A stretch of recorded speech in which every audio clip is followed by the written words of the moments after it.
तो मूवी शुरू होती है एक बहुत ही प्यारी बच्ची को दिखाते हुए जिसकी उम्र 10 या 12 साल थी। इसके सर पर सींग थे और सर पर भी। इसका नाम होता है मेलिफिसेंट। वो एक प्यारी सी परी होती है जो कि एक जादुई जंगल में रह रही होती है। आज तक उसने बाहर की दुनिया नहीं देखी होती और उसका सारा कुछ ये प्यारा जंगल होता है। यहाँ तक कि उसने आज तक इंसानों को नहीं देखा होता, फिर भी वो अपने जंगल में खुश है। इस जंगल में इंसानों के अलावा बाकी सारे क्रिएचर्स, अजीब-अजीब जानवर भी थे। एक दिन मेलिफिसेंट जंगल में कहीं जा रही होती है तो उसे एक छोटा-सा लड़का दिखाई देता है जो कि उसे उसी की एज का था। वो कहती है कि तुम कौन हो? यहाँ पर क्या कर रहे हो? वो छोटा बच्चा मेलिफिसेंट को बताता है कि मैं पास ही के किंगडम में रहता हूँ और मुझे यहाँ पर एक हीरा मिला जिसे मैंने उठा लिया। वो मेलिफिसेंट हीरा वापस लेती है और कहती है कि आओ मैं तुम्हें तुम्हारा किंगडम तक छोड़ आती हूँ। वो लड़का कहता है ठीक है चला तो जाऊंगा। तुम मुझसे दोस्ती करोगे अगर मैं कभी दोबारा आऊं तो जंगल में तुम हम दोनों खेल सकते हैं। तो मेलिफिसेंट कहती है ये जादुई जंगल है, तुम्हारा आना इधर ठीक तो नहीं है लेकिन हम देखेंगे। फिर वो हैंडशेक करते हैं तो मेलिफिसेंट को करंट लगता है। इनफैक्ट उस लड़के की लोहे की पहनी हुई रिंग से इसको करंट लगता है। मेलिफिसेंट उसको बताती है कि लोहा परियों को जला देता है तो आइंदा इसे मत पहन कर आना। फिर हम देखते हैं कि वो लड़का अपने किंगडम वापस चला जाता है, लेकिन जिस किंगडम से वो आया था वो किंगडम इस पर कब्जा करना चाहता था। इस लड़के के माँ बाप जिंदा नहीं थे। उसकी मेलिफिसेंट से काफ़ी अच्छी दोस्ती हो चुकी थी। इन दोनों के जहन में ये बात नहीं थी कि हम एक दूसरे के दुश्मन किंगडम से हैं। ये दोनों एक दूसरे के साथ खेलते रहे और इस दौरान कई साल गुजर गए। लड़का यहाँ आता रहता, मेलिफिसेंट और ये मिलकर खेलते रहते और अब ये दोनों बड़े हो चुके थे। दोनों 16 साल के हो चुके थे और एक दूसरे को पसंद करने लगे थे। मेलिफिसेंट को लगता है कि इंसान परियों के दुश्मन नहीं हैं, बल्कि वो अच्छे होते हैं। इसको ये नहीं पता कि वो ग्रीडी लालची होती हैं। एक दिन मेलिफिसेंट सोचती है कि उस लड़के को आए हुए काफ़ी दिन हो गए हैं और उसकी बात को याद करती है कि उसने कहा था मैं बड़ा होकर अपने किंगडम पर कब्जा करूंगा और किले को भी हासिल कर लूंगा। जो यहाँ यानी मेलिफिसेंट को कभी भी समझ नहीं आया कि वो लालची लड़का था। मेलिफिसेंट एक जंगल में बैठी हुई देखती है कि एक राजा किंगडम अपनी बहुत ज़्यादा आर्मी और घोड़ों के साथ जंगल पर कब्जा करने आया है। मेलिफिसेंट अब जंगल की परी होती है और अपने जंगल को प्रोटेक्ट करना अच्छे से जानती है। वो उठ खड़ी होती है और बहुत ज़्यादा पावरफुल होती है और राजा से कहती है तुम मेरे जंगल में नहीं आ सकते। तो राजा कहता है मैंने तुमसे नहीं पूछा और उसी के साथ वो अपने लोगों को ऑर्डर देता है कि मुझे इसकी डेड बॉडी चाहिए। अब राजा की आदमी जंगल की तरफ बढ़ते हैं लेकिन जंगल में से भी अजीबोगरीब क्रिएचर्स घोड़े पर बैठे इन पर अटैक करते हैं।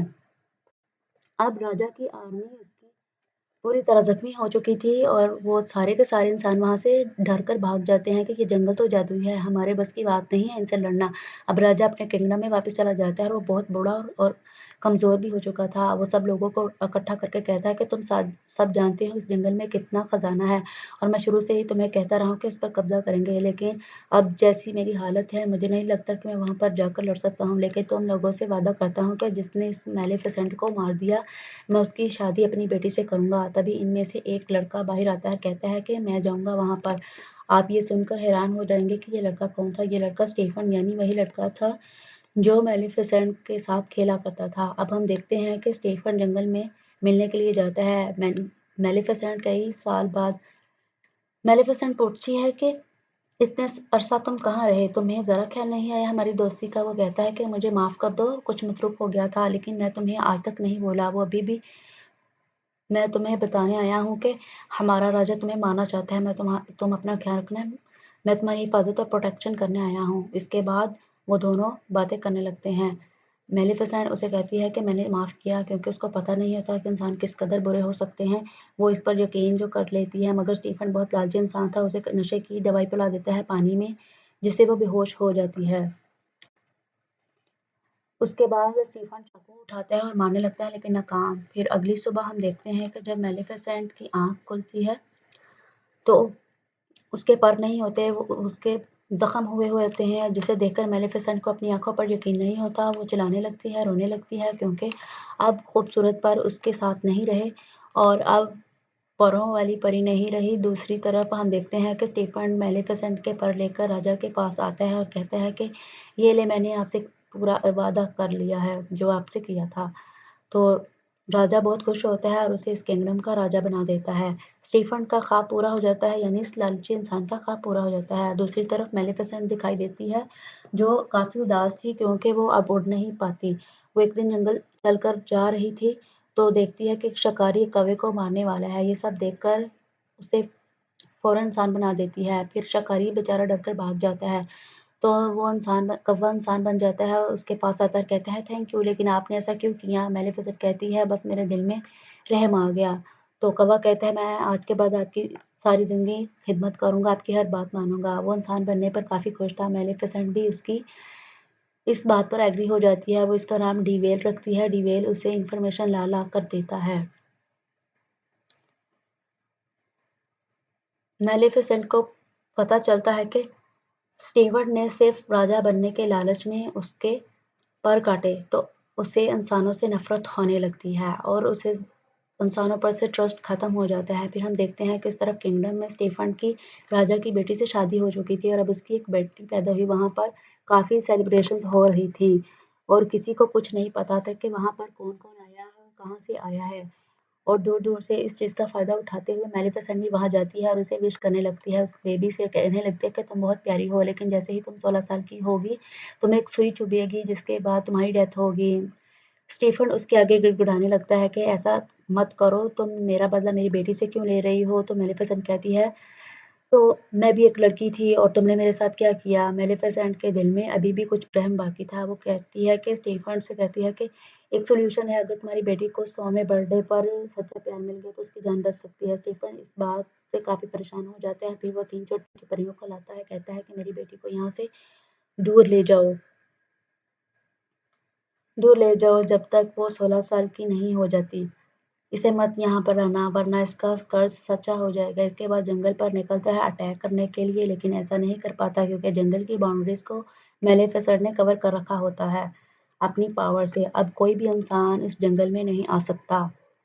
फिर हम देखते हैं कि स्टीफन प्रिंसेस जो स्टीफन की बेटी है उसका नाम अरोरा होता है और वो तीनों परियां से लेकर काफी दूर चली गई होती हैं, लेकिन मेलिफिसेंट को उसके मुकाम का पता कि वो कहाँ पर रह रही होती है। वो उसे डराती है, लेकिन वो छोटी बच्ची प्रिंसेस अरोरा हंसती है।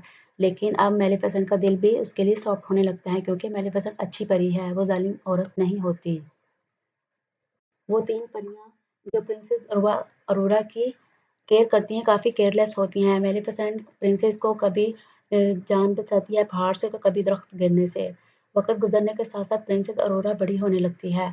अब प्रिंसेस अरोरा पूरे 15 साल की हो चुकी। उसका कर्ज पूरा होने में सिर्फ 1 साल बचा था। वो तीन परियां जगह पर ले आई थी एक बाउंड्री के अंदर। उसके आसपास ऊंची ऊंची लकड़ियां थी। प्रिंसेस अरोरा ने भी उसके बाहर की दुनिया नहीं देखी थी जैसे मेलिफिसेंट ने नहीं देखी। उसे सस्पेंस था उसे सस्पेंस था कि यहाँ पर कोई है। वो उसको आवाज़ देती है तो मेलिफिसेंट को से रहा नहीं जाता, वो बाहर चली जाती है। वो आवाज़ देती है कि बाहर आओ, मुझे तुमसे क्वेश्चंस पूछने हैं। और जैसे ही वो उसके सामने आती है तो वो चिल्लाती है, कहती है कि मैं आपको बचपन से जानती हूँ, आप मेरा ख्याल रखती हैं, लेकिन कभी मेरे सामने क्यों नहीं आई? आप गॉड मदर हैं, मैं पहचानती हूँ आपको। आपका जो कौवा है वो भी मुझे बहुत अच्छा लगता है। मेलिफिसेंट को इस जवाब की बिल्कुल उम्मीद नहीं होती तो अंदर अंदर खुश हो जाती है। मैंने बताया था ना कि वो बहुत अच्छी परी थी। वो अरोरा से प्यार करने लगती है। अब वो नहीं चाहती कि जो कर्ज मैंने उसे दिया है वो कभी उसे लगे। इन दोनों में काफ़ी दोस्ती हो गई थी और वो बिल्कुल माँ बेटी की तरह एक साथ रहने लगी थी, खेलती थी। और जब वो सो रही होती है तो वो पूरी पावर्स लगाकर अपना कर्ज वापस लेने की कोशिश करती है, लेकिन उसका कर्ज वापस नहीं होता क्योंकि कंप्लीट होने का काफ़ी टाइम हो चुका था। इसलिए उसका 16वां बर्थडे बहुत ही करीब आने वाला था। वो बहुत परेशान होती है कि इसका 16वां बर्थडे बहुत ही करीब है। तो वो दुआ करती है कि जल्द ही इसका सच्चा प्यार मिल जाए ताकि ये कर्ज रिवर्स हो जाए। इसके बाद हम देखते हैं कि सुबह हो जाती है। मेलिफिसेंट और प्रिंसेस अरोरा बातें कर रहे होते हैं। प्रिंसेस अरोरा मेलिफिसेंट से पूछती है कि आप आपके पर कहाँ हैं? परियों के पर होते हैं। तो मेलिफिसेंट कहती है कि मेरे भी पर हुआ करते थे, मैं आसमान में बहुत ऊंचा उड़ती थी, किसी इंसान ने मुझसे छीन लिए हैं और मुझे वो बहुत याद आते हैं। और ये बात करते हुए वो रोने लग जाती है। तो प्रिंसेस अरोरा कहती है, चुप करें, परेशान ना हो, मैं 16वें बर्थडे के बाद 3 परियों से इजाज़त लेकर आपके साथ रहूँगी। आप अकेली नहीं, मैं आपके साथ हूँ, लेकिन मेलिफिसेंट जानती है कि ये सब पॉसिबल नहीं होने वाला, जब तक उसको उसका सच्चा प्यार ना मिल जाए। प्रिंसेस अरोरा अपने घर वापस जा रही होती है, तो रास्ते में उसे एक लड़का दिखाई देता है, जो काफ़ी प्यारा होता है। उसे उसी की एज का था। वो एक-दूसरे को देखते हैं और पसंद करने लगते हैं, और फिर प्रिंसेस अरोरा अपने घर जाती है और उन 3 परियों से कहती है कि मैं यहाँ से जाना चाहती हूँ। कहती है कि इस घर से दूर मेलिफिसेंट के साथ रहूँगी। तो परियों को लगता है शायद इसके पता है उसकी माँ-बाप ज़िंदा हैं, इसलिए वो दोबारा किंगडम जाना चाहती है। अपनी बर्थडे के बाद वो तीनों परियां उसको सारा कुछ बता देती हैं कि क्या-क्या हुआ। अब एक और ये भी बताती है कि ईविल फेरी है जो तुम्हारी जान लेना चाहती है, और बताती है कि वो कोई और नहीं बल्कि मेलिफिसेंट ही है। ये सुनकर अरोरा को अपने कानों पर यकीन नहीं होता। वो काफ़ी उदास होकर मेलिफिसेंट के पास जाती है, पूछती है कि ये सारा कुछ जो कुछ मैंने सुना है सच है? मेलिफिसेंट उसे प्यार से कहती है, हाँ, ये सब सच है। मैंने तुम्हें कर्ज दिया था, लेकिन अब मेरा दिल बदल चुका है। मैं ये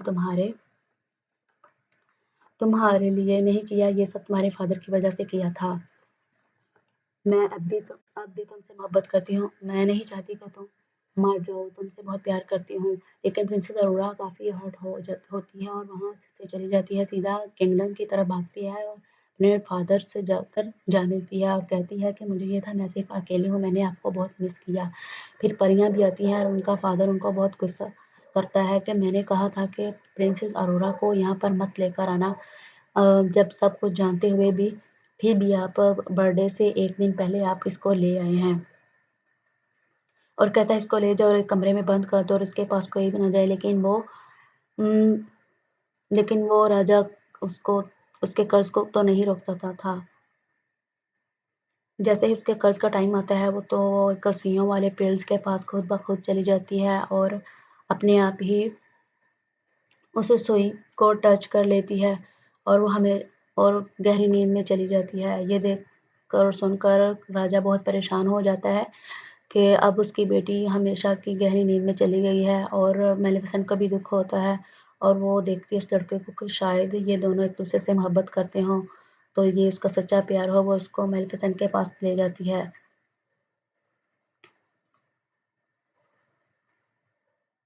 जहाँ वो सो रही होती है। और वो परी जो उसकी केयर करती थी कहती है कि राजा आप उसके पास जाएं और उससे चूमें उसके माथे से, हो सकता है आप ही उसका सच्चा प्यार हो। लेकिन राजा कहता है मैं किसी का भी सच्चा प्यार नहीं हो सकता, क्योंकि मेलिफिसेंट को धोखा मैंने दिया था।